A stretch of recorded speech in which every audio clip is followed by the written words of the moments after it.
0-2 pitch, swing and a miss, struck him out. The Philadelphia Phillies are 2008 World Champions of Baseball. Lining up Adrian Neville, and here it comes. Hula kick, connects. Philadelphia Eagles are Super Bowl champions. Eagles fans everywhere, this is for you. Hello, ladies and gentlemen. Welcome back to another episode of Game Day. We are here to talk about the conference championship games in the NFL. Quite a crazy, Sunday. Both games were, they had interesting bits in themselves of what to watch, Starting off, Chiefs versus Bengals at Arrowhead. A lot going into this. The Bengals, not to show any disrespect to any of those guys, but you could definitely say they were heading into this game a little bit too arrogant and cocky, Eli Apple running his mouth all over social media about beating the Bills and all that, and talking all this despite, being Eli Apple, the guy who got consistently burnt in the Super Bowl, and let Cooper Kupp just run all over him in the Super Bowl. The guy who has been cut from multiple teams like the Saints and the Giants, and no disrespect to him, but why are you of all people talking smack now that, I get it, playing decently, playing good recently, and you've been getting clowned all the time for playing bad. Now's your time to talk smack, but it just comes off as a bit foolish in my eyes, to just be talking now out of all times, But, and then also there was all the talk of, it's Burrowhead Stadium because Mahomes has never beat him and this and that and all that. All this talk going into it, and, I don't know, it doesn't work out in their favor in the end, Now, there is controversy around it to some people, The Chiefs beat them 23-20, and it was a pretty close game, I remember watching this game, and, by the end of, or into half, it was only 13-6. There had only been one touchdown up until that point. It was only field goals for the most part between the two teams. But it was pretty close, and then we got touchdowns from both the Bengals and the Chiefs, so it was 2013. And then, it kind of just stayed that way for a long time. The Bengals tied it up with a touchdown, 2020. And then we just had a bunch of this stuff where it was it was close, but it was kind of I don't know, to me this game it started off kind of boring, there was a lot of struggling. It was a good defensive game, but there was a lot of struggling on the offenses. And even in the final, box score of the game, you can tell it was really a struggle for both teams. Because you look at Cincinnati with their rushing, they had 71 total yards rushing. But, when you break it down, it's Joe Burrow was their leading rusher, 30 yards on 4 carries. Joe Mixon had 8 carries for 19. Samaje Perine had 5 for 22 and a touchdown. Not the best. And same thing with the Chiefs. Isaiah Pacheco had 10 for 26. Mahomes, 3 carries for 8 yards. They didn't get that much done, in a sense, in the rushing game. It was mainly, they had to resort to the passing, and even then the passing kind of struggled. I mean, Joe Burrow, 270 yards, 1 touchdown, 2 interceptions. Mahomes, 326 yards, 2 touchdowns, no interceptions. Burrow definitely had a tougher time because, my goodness, his offensive line was not protecting him, man. 5 sacks. The Bengals continue to have issues with their offensive line, and it's just baffling that, it's been something that, they've been trying to address, but, it's not really their number one priority in a sense, And it's your quarterback's getting killed out there. 5 sacks in a conference championship game, that's not what you want, Because he clearly struggled And you can't expect your quarterback to do great things when your offensive line is just selling most of the time, and that was evident in both games, And I don't know, it just continues to kind of show and proves my point in an earlier game day video that like they really need to reevaluate the awarding system, because my goodness, it's hilarious how, yes, quarterbacks control a majority of the game, but how good they are depends heavily on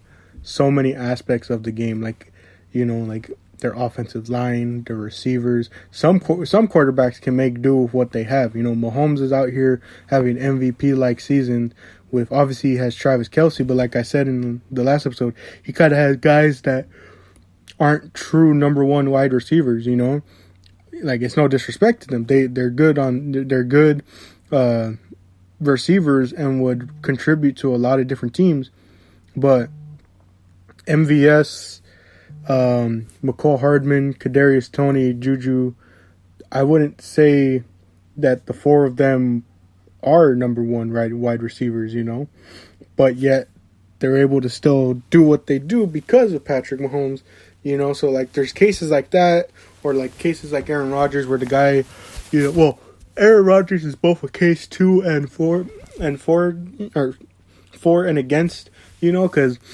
many times he's made do with whatever receivers he's had, and then he's had seasons like this year where he's clearly struggled because of his receiving core, So I don't know. It's kind of tough for me to look at one position and truly say they're the most valuable to their team, And that's especially funny because some cases it's proven wrong, like when a backup has to come in and they don't do as well, Like, when Jalen Hurts went down and everyone was like, oh, don't worry, the Eagles will do this just fine,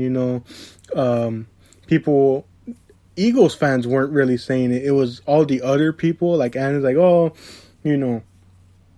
what's his name? Gardner Minshew has this, and he kept it close with the Cowboys, and so people were like, oh yeah, see, it's not Jalen Hurts, and then the next week they lose to the Saints, and they needed Jalen Hurts to come back to win that game against the Giants, It's like sometimes the quarterback is the biggest piece in that offense, So it's kind of tough to argue that. But getting back to the game, and also real quickly, big news in the NFL that dropped just now as we're recording. Sean Payton is the new head coach for the Denver Broncos, and DeMeco Ryans is now the new head coach of the Texans. And if you're wondering, why is DeMeco Ryans the new head coach of the Texans? Like, why is that being announced already? What about the 49ers? Well, that's a spoiler for what happens later in our second game. But, yeah, pretty big news there. Broncos should be happy with that. Russell Wilson should be happy with that. And the Texans should be happy with DeMeco Ryans, former Eagle, so I'm always going to be supporting him. And also he's just been really great with that Niners defense, working with them and working his way up the ranks. Glad to see him get this opportunity. But the receiving game was mainly where it was at in this game. T. Higgins, 6 catches, 83 yards and a touchdown. Jamar Chase, 675. Tyler Boyd, 240. Hayden Hurst, 4 catches, 37 yards.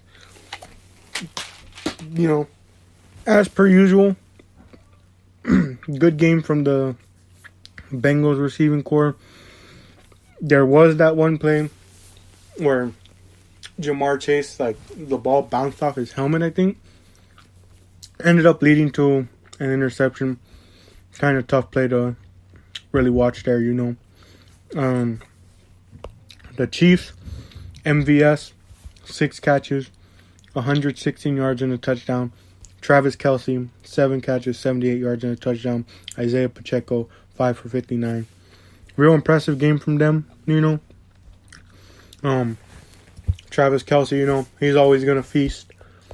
They did have 2 fumbles. They lost one of them. They recovered one, but Mahomes did have a fumble. Again, the defense had 5 sacks. And the 2 interceptions on Burrow. But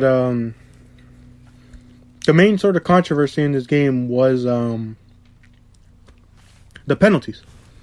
You know, there was a couple different penalties, like, and it was kind of like, man, the refs are kind of being confusing on what they're calling and what they're not.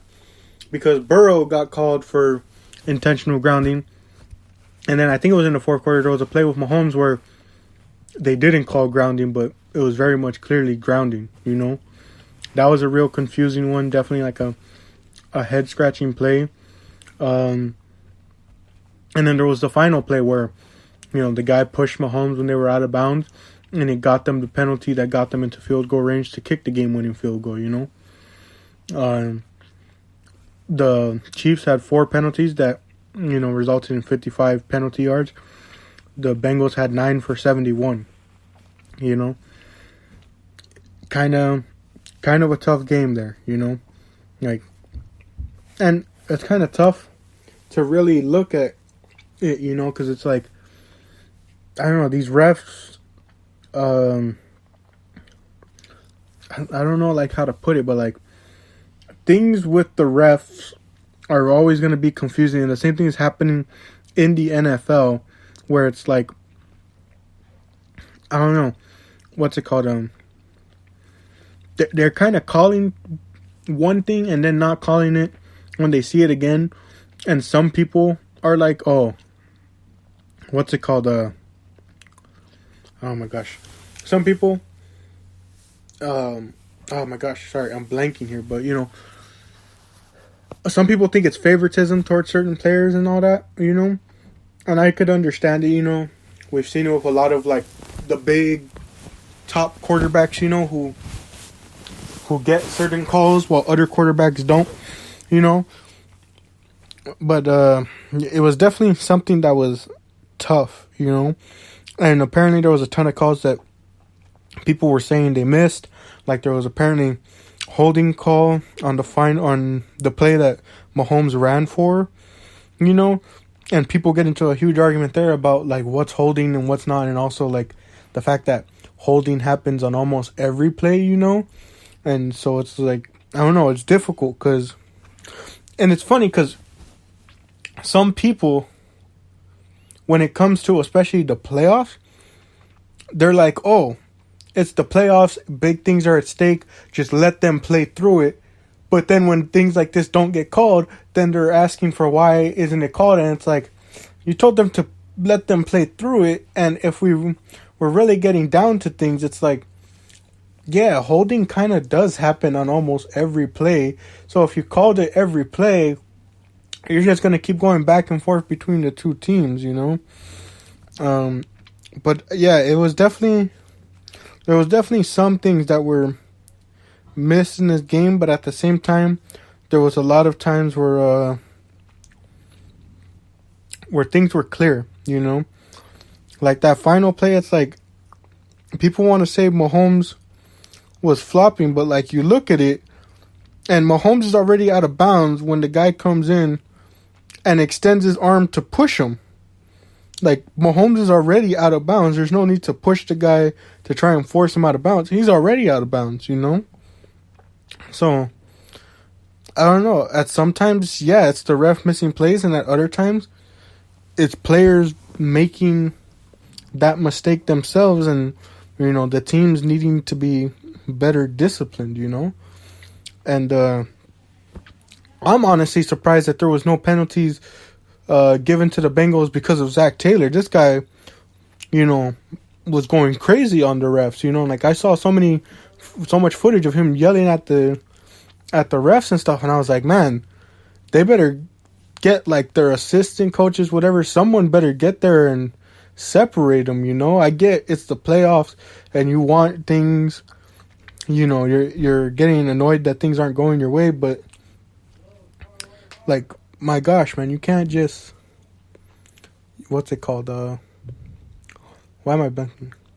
You can't lose your cool and your composure in those moments, you know? I get it's tough, you know, but, man, everyone kind of just has to learn to be more disciplined at that point, you know? Because it ends up costing you at point, you know? But the Chiefs move on in this game, and my gosh, what's it called? It's going to be tough, That's a difficult matchup, as we've seen, with Travis Kelce going off.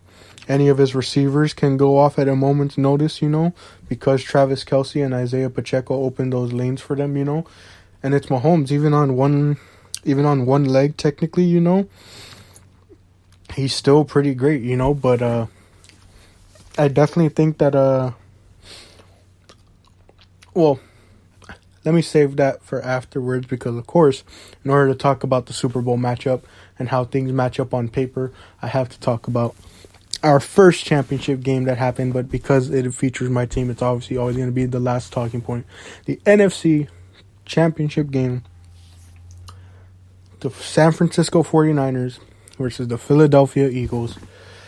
Jalen Hurts versus Brock Purdy. Niners defense versus the Eagles offense.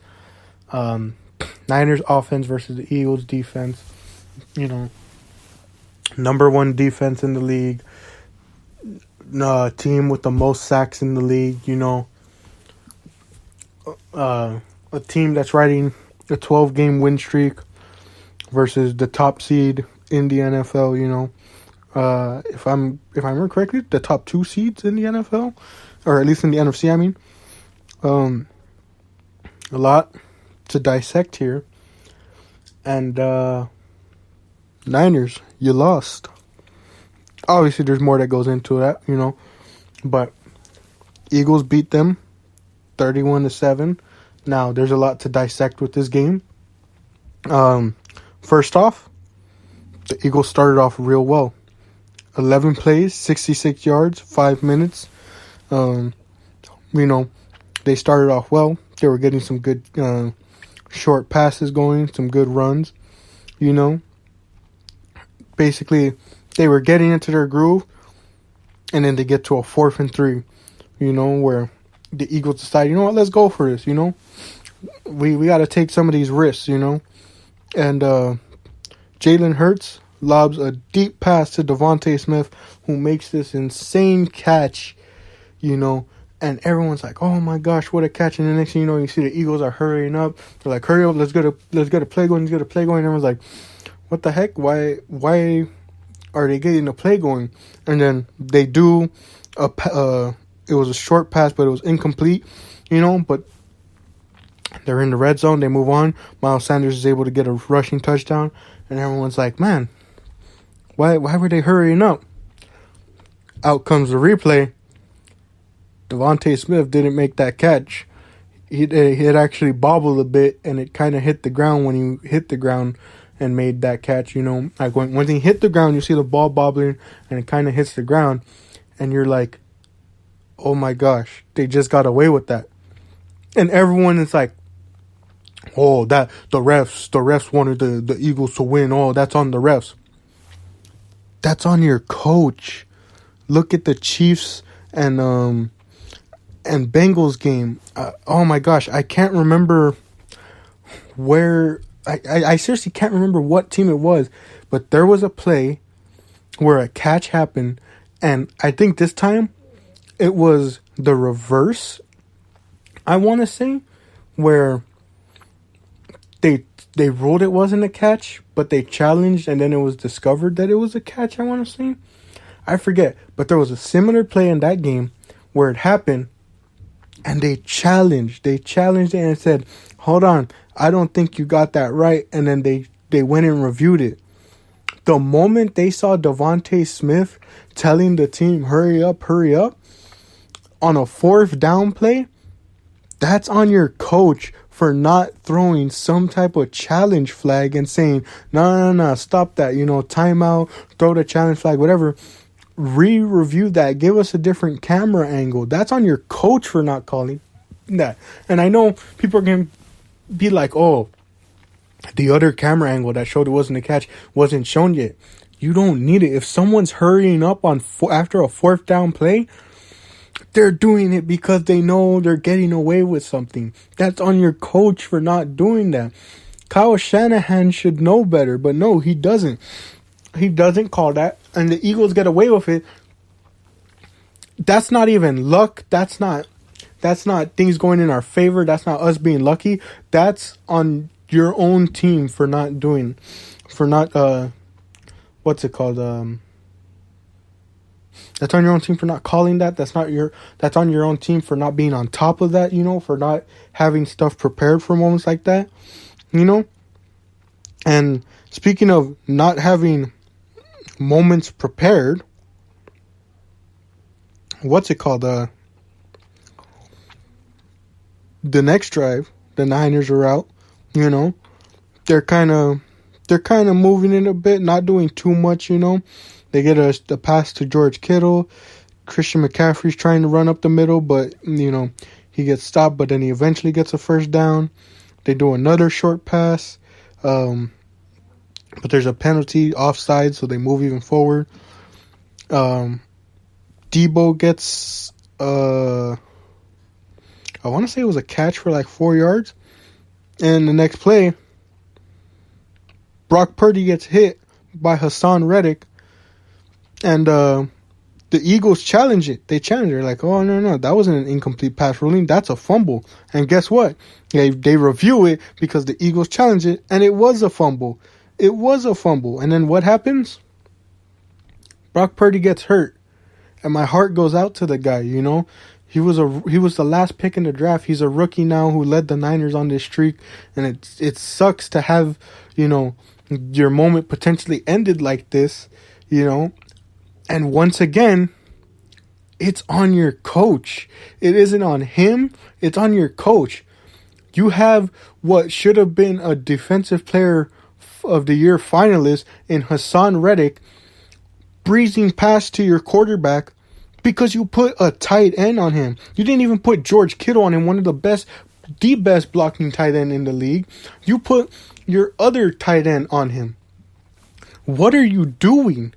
Why are you putting your quarterback at risk like that, And everyone that's brought up this point, of course, the salty Niner fans are like, oh, you're making fun of Brock Purdy's injury. You're delighting in his injury. You guys went out and intentionally injured him. No, that was a routine sack play that he gets injured on because your coach thinks that's a good idea to put a tight end on Defensive Player of the Year candidate, Were the Eagles putting Jack Stoll on Nick Bosa all game? No, they had Lane Johnson on him all game, They're not making the dumb decision to put a backup tight end on one of the best defensive rushers in the league. Once again, this is on Kyle Shanahan or whoever is calling whoever's making the call to have someone like that blocking Hassan Reddick, Brock Purdy has to suffer at the hands of your mistakes, And so the Eagles get the ball back. And again, they don't really do much with it. At this point, I was getting frustrated with the Eagles because I'm like, they're being too conservative here. What are they doing? You gotta capitalize on these turnovers, You can't get the ball from them like that and then just punt it away.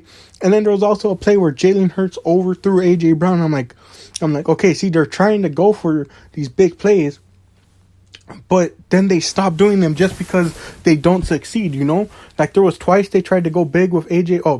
Brown and Devontae Smith, and then after that they were just like, we don't really feel like passing. And people are like saying that, it's because like the Niners shut them down. I was like, no, I guess at some point they just kind of realized, hey, even though things are kind of close, we still feel we can win this because, the backup to the backup to the backup to the backup is in at this point, Like, I think the guy's name is Josh Johnson, he's in. We don't, even as talented as this Niner team is, we feel like, we don't have to try that hard to win this, And that was kind of what was frustrating me because then, after some back and forth, you get to this point where, there was really 4 or 5? 5 straight drives between both teams where they just punted it. They just kept punting back and forth. And it's like, Eagles, what are you doing? You look at this and it's like, dude, the Niners, the Niners have QB4 in basically, It's like, dude, come on, be more aggressive with this, But they weren't, and it was like, what is going on? And then next thing you know, the Niners go and get a touchdown, And it was basically all Christian McCaffrey that drive. Literally. Johnson passes short right to Christian McCaffrey. Christian McCaffrey rushes to the left for 3 yards. Pass short middle to Christian McCaffrey. Johnson up the middle for 2 yards. Johnson pass incomplete. Christian McCaffrey 23-yard run. Pretty bad tackling on that play. But then the Eagles come back the next drive, and we didn't get no. I forgot to read the box scores, but they're going back and forth with it.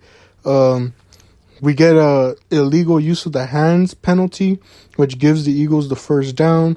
There was a defensive pass interference play on AJ Brown that people were calling bogus, but when they called it, they panned the camera over to what's it called, to Ward, and he was like, he had the look on his face like, yeah, that's my fault. He was saying his teammate, like, that's my fault for that that penalty.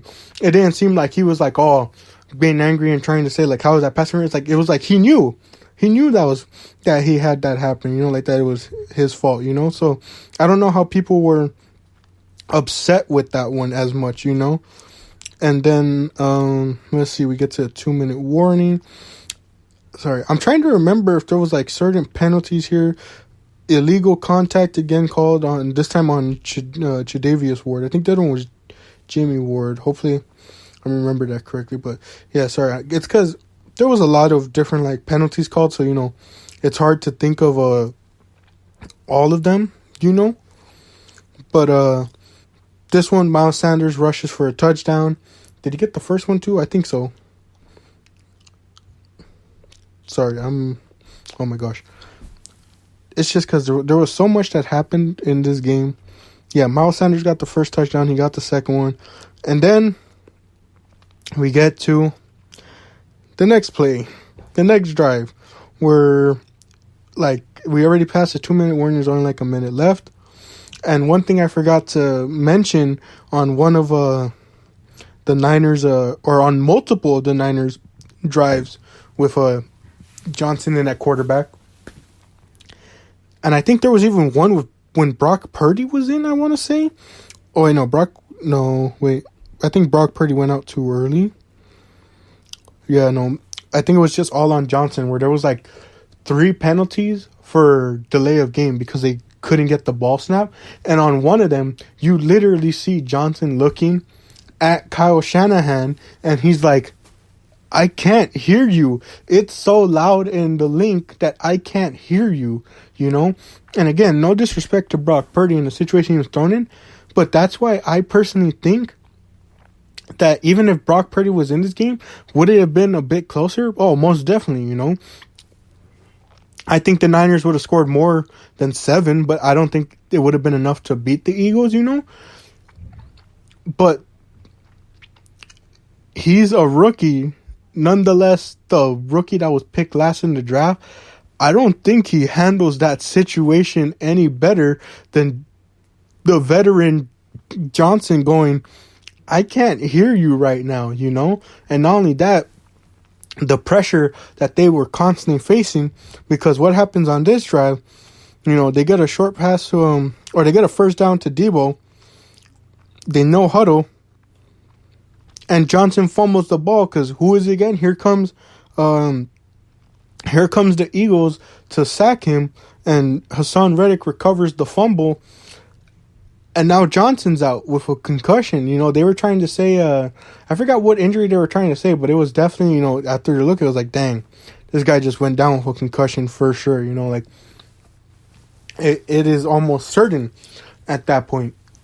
And Eagles get the ball back. There's a penalty on Greenlaw for a face mask.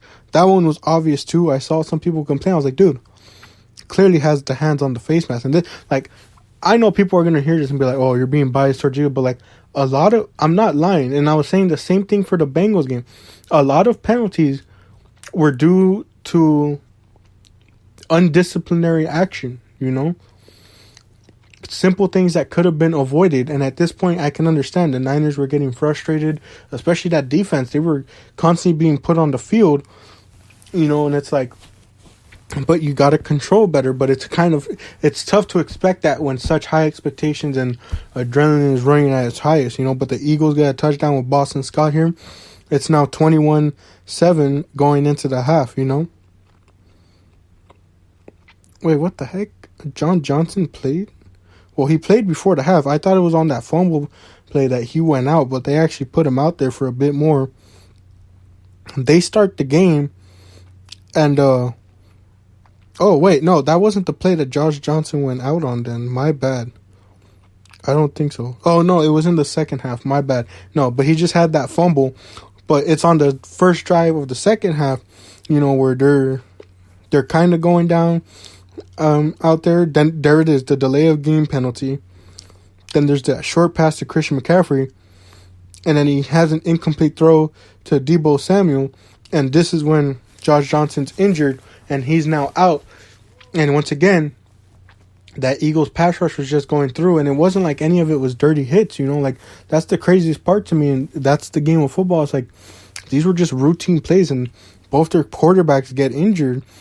And they're over here thinking like, you know, we're going to have to run Christian McCaffrey a quarterback, you know. And, of course, the Eagles don't even capitalize on this. They get the ball back, they don't do much, and they just punt it back. And then the Niners have to punt it back because, again, they don't have a quarterback. They had to bring in Brock Purdy, and he couldn't even throw, you know. I think it ended up being revealed that like it was like a UCL tear or something like that. He couldn't even throw. All he could do was hand off the ball, you know. The Eagles get the ball back and start, what's it called? They get the ball back, they start driving down, they get stopped, and they go for a punt. And this is where I'll say this was one of the penalties I definitely didn't agree on. It was a roughing the kicker where the guy, I think I saw people saying he got pushed in, but at the same time, it wasn't like there was any point where he could have stopped himself, you know? There wasn't any point where he could have stopped himself from getting, from accidentally hitting the punter, you know? So that one I was kind of like, man, the refs are bugging on that one, you know? Even as the Eagles fan, I was like, the refs are kind of bugging on that one, you know? Like, I don't think that was the right call, you know? I don't know. That one was just like, and that extended the drive, and that allowed us to get a touchdown after that, because we continued driving it in, and then there was an unnecessary roughness penalty. This is one I'll have to like continue looking back on. I can't remember what my opinion was on that one. Jalen Hurts obviously gets the quarterback sneak in as they get towards the goal line. You know, the Niners just keep trying.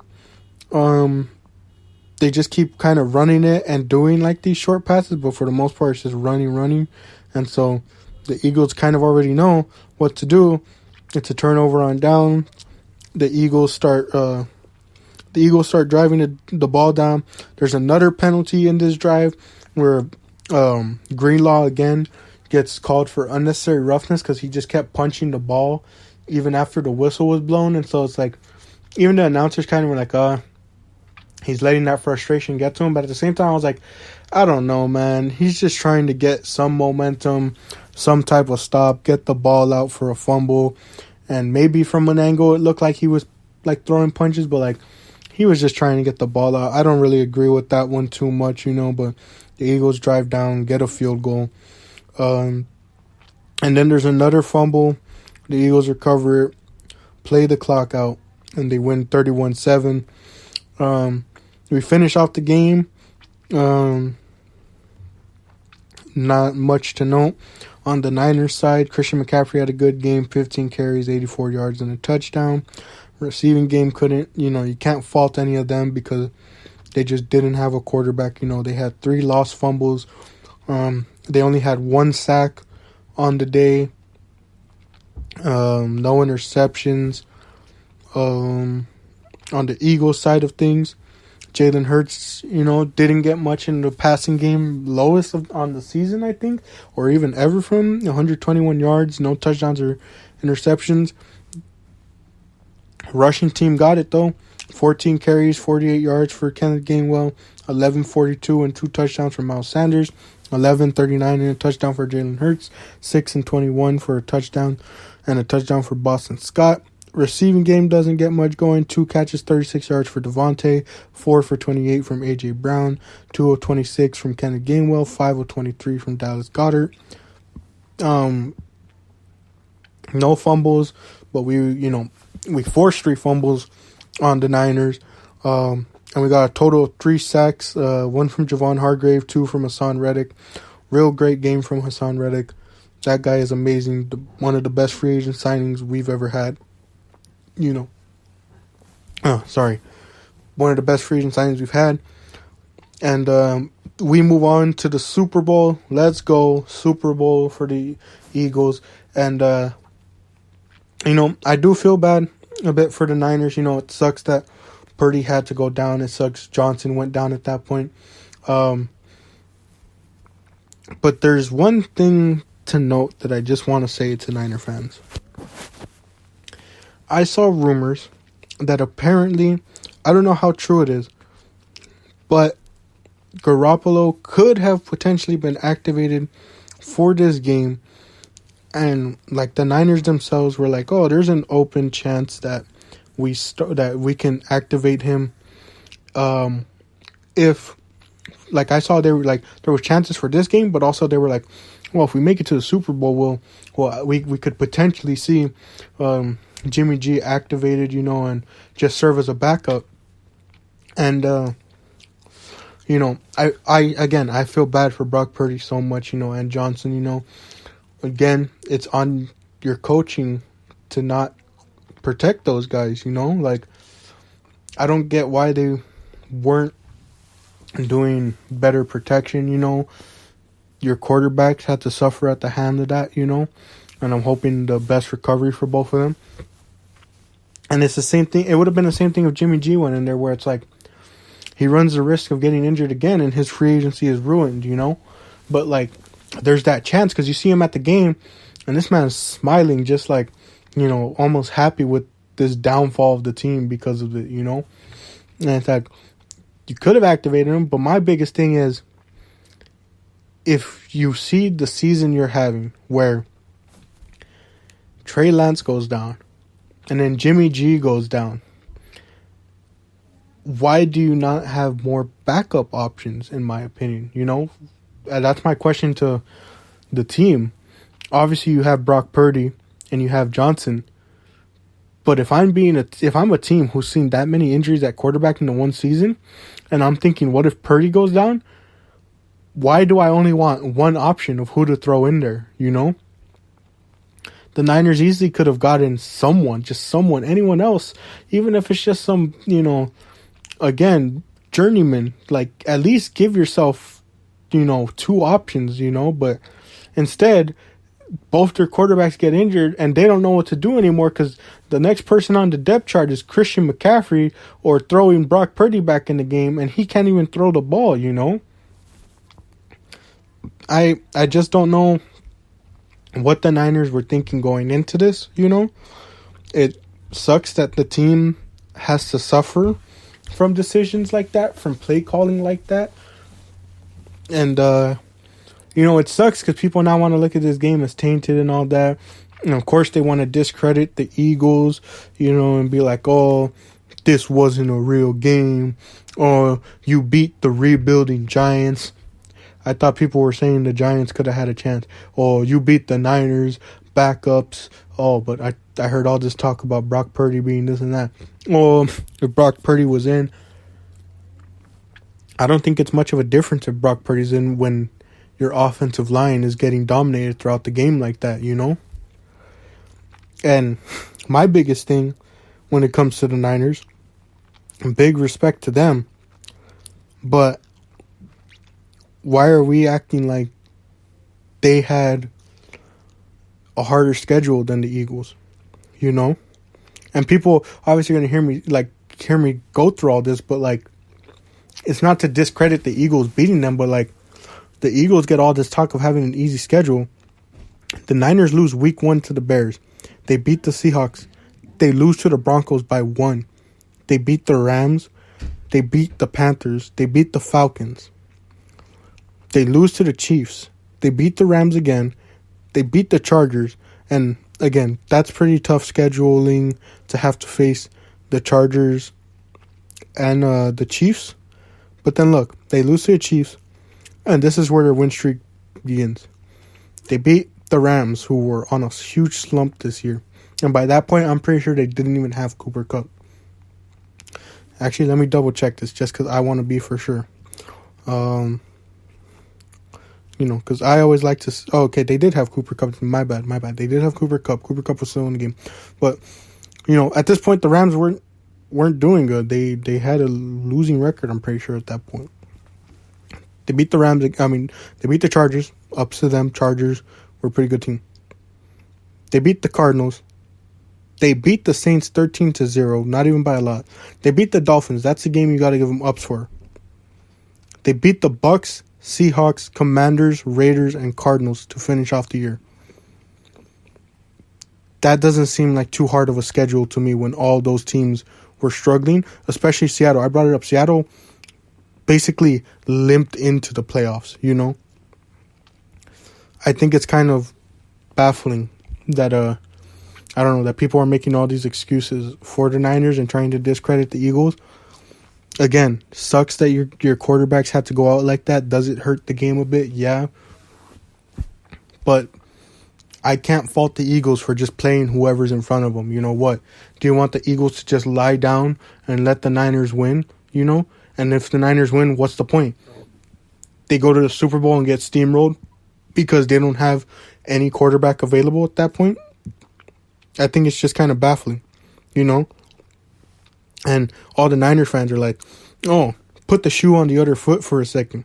How would you feel if Jalen Hurts went down on the first drive of the game and you had to try and win the biggest game of the season in an impossible situation? Don't tell me you wouldn't have felt robbed. The shoe was on the other foot in January of 2020 when the Eagles were playing the Seahawks in the playoffs and Carson Wentz gets hit, a dirty hit by Jadeveon Clowney, who goes head first and knocks Carson Wentz out of the game and then had to be replaced by 40-year-old Josh McCown, who played with a fully torn hamstring that game. No one felt bad for us then. No one. Everyone just talked about, oh, there's another injury with Wentz. There goes Wentz going down again. And that led to what? Us drafting Jalen Hurts that year, which everyone was like, that's a weird decision to make. As Eagles fans were like, why are we going for quarterback? We need to support Carson Wentz. It wasn't his fault in this game, but no, Carson Wentz went down with another injury. Oh, Carson Wentz, another injury with this guy. Oh, no one was saying, oh, that was a dirty hit from Jadeveon Clowney. Jadeveon Clowney didn't even get fined or suspended for that hit. They just allowed him to get away with that. No one felt bad for us then. So why should I feel bad for the Niners this time when it was on completely clean plays, when it was on the coaching's fault for not protecting their guy? That is on you guys. I will not allow the Eagles to somehow feel tainted just because your coaching just decided to be non-existent that game. Kyle Shanahan was complaining so much to the refs, but what was he doing about it? Was he throwing the challenge flag to see if that Devontae Smith catch was a catch? No. Was he putting his best blockers on Hassan Reddick? No. He was just allowing them to blow through and get to their quarterback, and those two had to suffer at the hands of that. Be ashamed at your coaching and stop trying to make excuses. Anyways, Eagles going to the Super Bowl against the Chiefs. Should be an exciting matchup. Should be exciting to see how this team plays. Mahomes was kind of struggling a bit in that pocket in that Bengals game. 3 sacks were let out. Should be interesting to see, And it should be interesting. The Eagles offense cannot play how they played this game. You're going to have to be aggressive. Even when the passing doesn't seem to be there, you're going to have to keep switching it up. You can obviously rely on the run game, but can't rely on it solely. You got to make those big plays in the passing lanes. And I'm hoping for an exciting game. It's an exciting time to be an Eagles fan. And of course, since they're my team, I'm obviously going to pick them to win, but it's going to be an interesting matchup. It should be a close game. But as always, I'm going to go for my birds and all that. This has been a wonderful season. Jalen Hurts is him. I've been enjoying watching this entire season. Thank you all for joining for another episode of Game Day, and I'll see you all that week.